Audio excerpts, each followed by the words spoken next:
दोस्तों, तो आइए आलोका एजुकेशन चैनल पर आप सभी लोगों का स्वागत है। दोस्तों, आज हम लोग चर्चा करेंगे महत्वपूर्ण अनुच्छेद के बारे में। तो आइए देखते हैं इसके क्वेश्चन पॉइंट के बारे में। देखिए, अनुच्छेद 1 में जो है भारत अर्थात इंडिया राज्यों का संघ होगा। भारत क्या होगा? इंडिया राज्यों का संघ होगा। अनुच्छेद 1 में वर्णन है कि भारत अर्थात इंडिया राज्यों का संघ होगा। अनुच्छेद 2 में वर्णन है नए राज्यों का प्रवेश या स्थापना।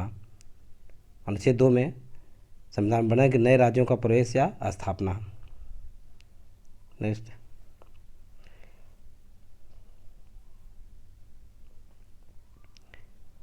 अनुच्छेद 3 में राज्य का निर्माण तथा सीमाओं या नामों में परिवर्तन। ये ध्यान देने योग्य बात है दोस्तों कि राज्य का निर्माण तथा सीमाओं या उसके नामों में कोई परिवर्तन होता है तो ये अनुच्छेद 3 में वर्णन है। अनुच्छेद 4 में पहली अनुसूची व चौथी अनुसूची के संशोधन तथा 2 और 3 के अधीन बनाई गई विधियाँ। पहली अनुसूची व चौथी अनुसूची के संशोधन तथा 2 और 3 के अधीन बनाई गई विधियाँ अनुच्छेद 4 में वर्णन है। अनुच्छेद 5 संविधान के प्रारंभ पर नागरिकता। अनुच्छेद 5 में वर्णन है कि संविधान के प्रारंभ पर नागरिकता।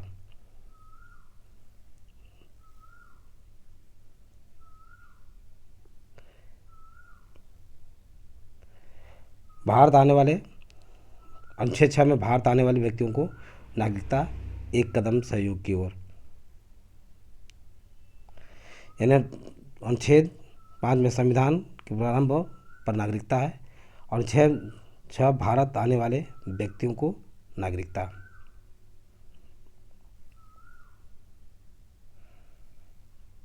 नेक्स्ट है अनुच्छेद 7 में पाकिस्तान जाने वालों को नागरिकता प्राप्त होती है। यानी पाकिस्तान जाने वालों को अनुच्छेद 7 के अनुसार नागरिकता प्रदान की जाती है। और अनुच्छेद 8 भारत के बाहर रहने वाले व्यक्तियों का नागरिकता। अनुच्छेद 8 जो है भारत के बाहर रहने वाले व्यक्तियों का नागरिकता। नेक्स्ट, विदेशी राज्य की नागरिकता लेने पर नागरिकता का ना होना अनुच्छेद 9 में वर्णन है। अनुच्छेद 9 में वर्णन है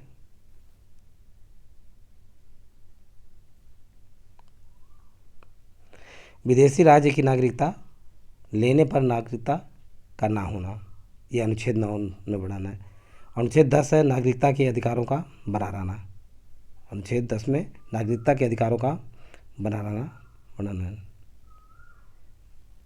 संसद द्वारा नागरिकता के लिए कानून का विनियमन अनुच्छेद 11 में वर्णन है।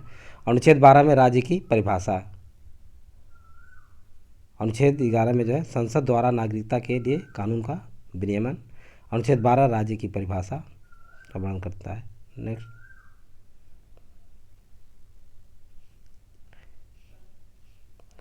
मूल अधिकारों को असंगत या अल्पीकरण करने वाली विधियाँ। मूल अधिकारों को असंगत या अल्पीकरण करने वाली विधियाँ किसमें वर्णित है? अनुच्छेद 13 में। अनुच्छेद 14 में विधि के समक्ष समानता है। अनुच्छेद 14 में विधि के समक्ष समानता है, यानी सभी नागरिकों को समानता का अधिकार प्राप्त है। नेक्स्ट, धर्म, मूल, वंश, जाति, लिंग या जन्म स्थान के आधार पर भेदभाव पर रोक। अनुच्छेद 15 में धर्म, मूल, वंश, जाति, लिंग या जन्म स्थान के आधार पर भेदभाव पर रोक, किसी प्रकार का भेदभाव पर प्रतिबंध है। अनुच्छेद 16 में लोक नियोजन में अवसर की समानता है। अनुच्छेद 16 वर्णन किया गया कि लोक नियोजन में अवसर की समानता। नेक्स्ट, अनुच्छेद 17 में अस्पृश्यता का अंत और अनुच्छेद 18 में उपाधियों का अंत है। अनुच्छेद 17 में अस्पृश्यता का अंत, छुआछूत की भावना का अंत किया गया है, और 18 में उपाधियों का अंत, लेकिन शिक्षा संबंधी अधिकार, शिक्षा संबंधी उपाधि है, और सेना में उपाधि इससे अलग है। अनुच्छेद 18 लागू नहीं होता। अनुच्छेद 19 अभिव्यक्ति की स्वतंत्रता। अनुच्छेद 19 में अभिव्यक्ति की स्वतंत्रता का वर्णन है। नेक्स्ट,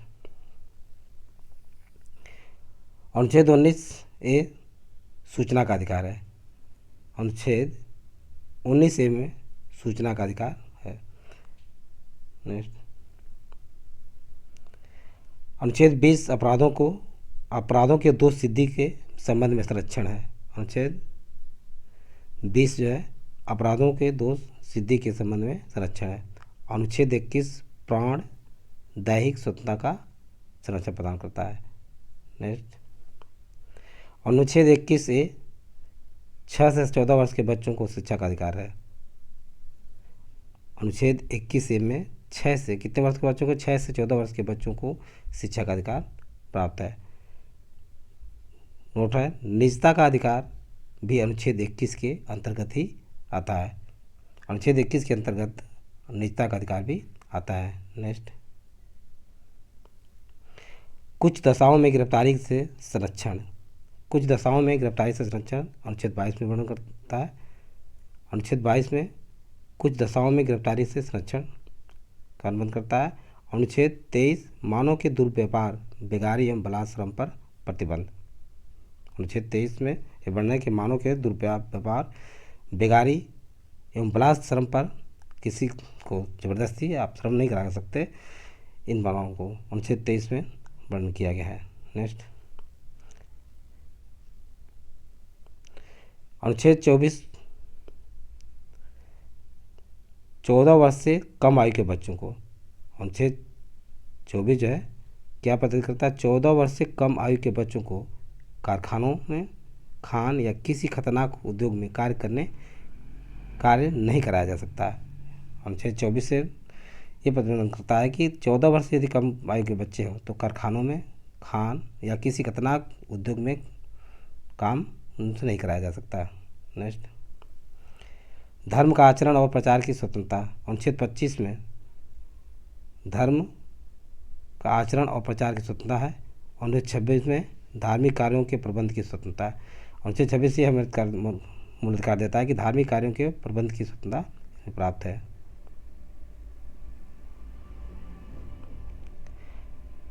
अनुच्छेद 19 अल्पसंख्यक वर्गों के हितों का संरक्षण।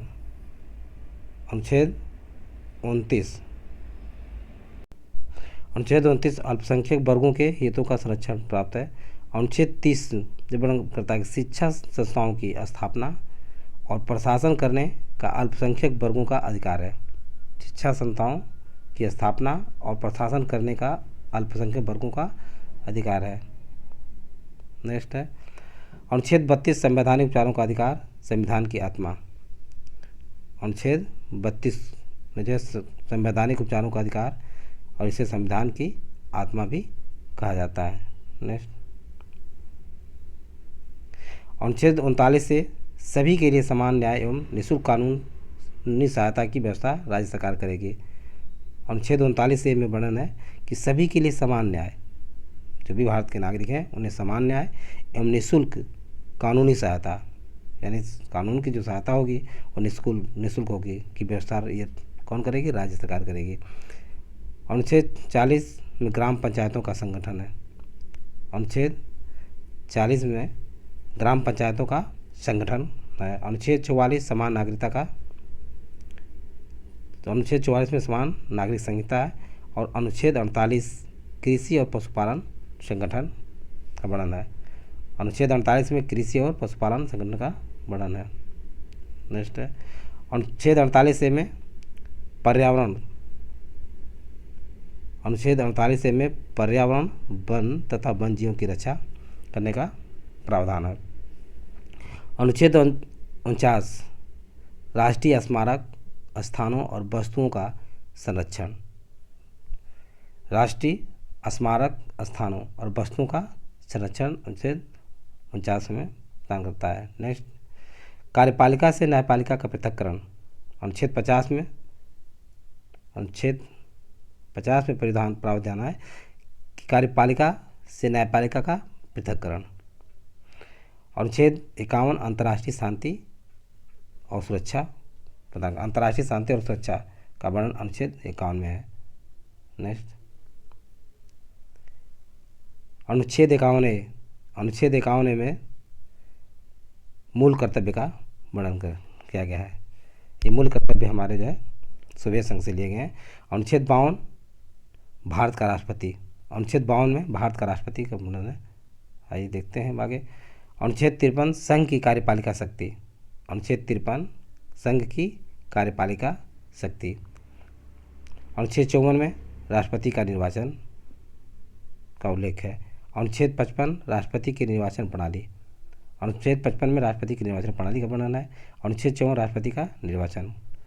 नेक्स्ट, अनुच्छेद 56 राष्ट्रपति की पदावधि।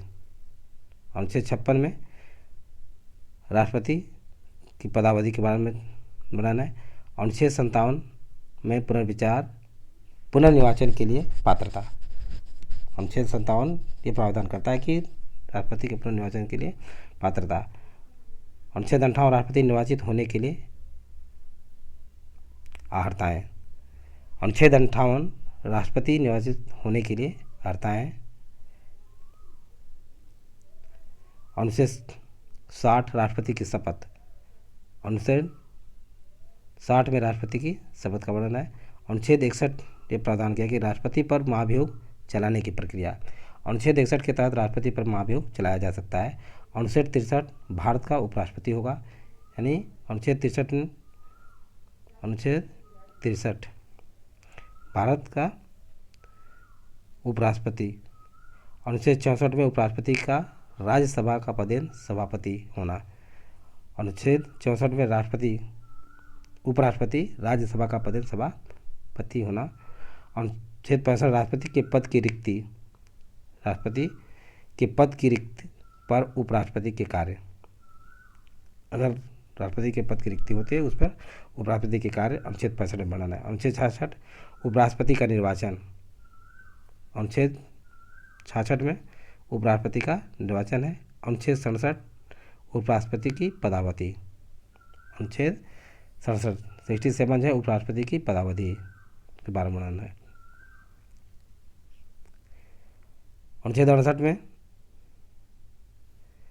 उपराष्ट्रपति के पद भरने के लिए निर्वाचन। यदि उपराष्ट्रपति के पद की रिक्ति हो जाती है तो उसे पद को भरने के लिए निर्वाचन।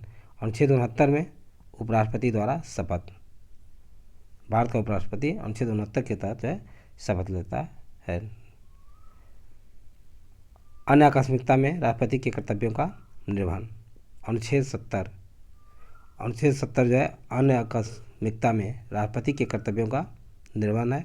अनुच्छेद 71 राष्ट्रपति और उपराष्ट्रपति के निर्वाचन संबंधी विषय है। अनुच्छेद 71 राष्ट्रपति और उपराष्ट्रपति के निर्वाचन संबंधी विषय है।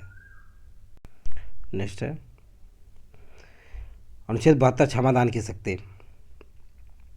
अनुच्छेद 72 में राष्ट्रपति को क्षमादान की शक्ति प्राप्त है। अनुच्छेद 73 संघ की कार्यपालिका शक्ति का विस्तार।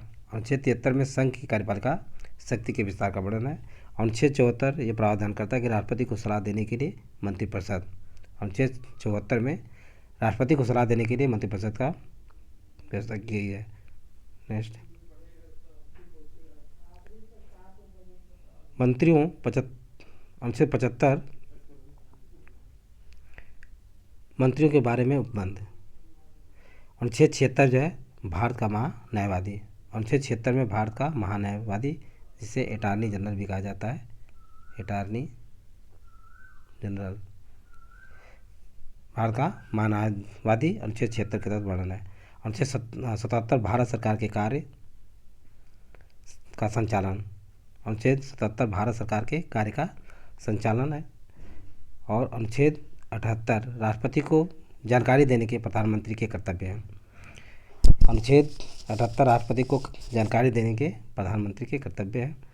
अनुच्छेद 79 संसद का गठन है। अनुच्छेद 79 में संसद का गठन है। नेक्स्ट, अनुच्छेद 80 राज्यसभा की संरचना। अनुच्छेद 80 में राज्यसभा की संरचना है। अनुच्छेद 81 में लोकसभा की संरचना का वर्णन है। अनुच्छेद 83 संसद के सदनों की अवधि। संसद दोनों सदनों की अवधि कितनी होगी, अनुच्छेद 83 में वर्णन है। नेक्स्ट, अनुच्छेद 84 संसद के सदस्यों के लिए अर्हता।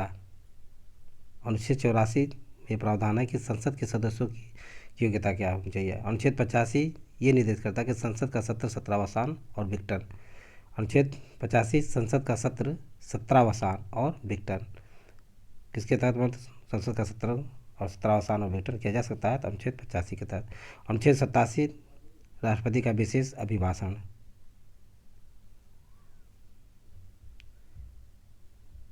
तो दोस्तों बस इतना ही। यदि वीडियो अच्छा लगा हो तो इसे सब्सक्राइब और लाइक अवश्य करें और अपने सगे संबंधियों दोस्तों को शेयर करना ना भूलें। थैंक यू दोस्त, नेक्स्ट वीडियो में मिलेंगे।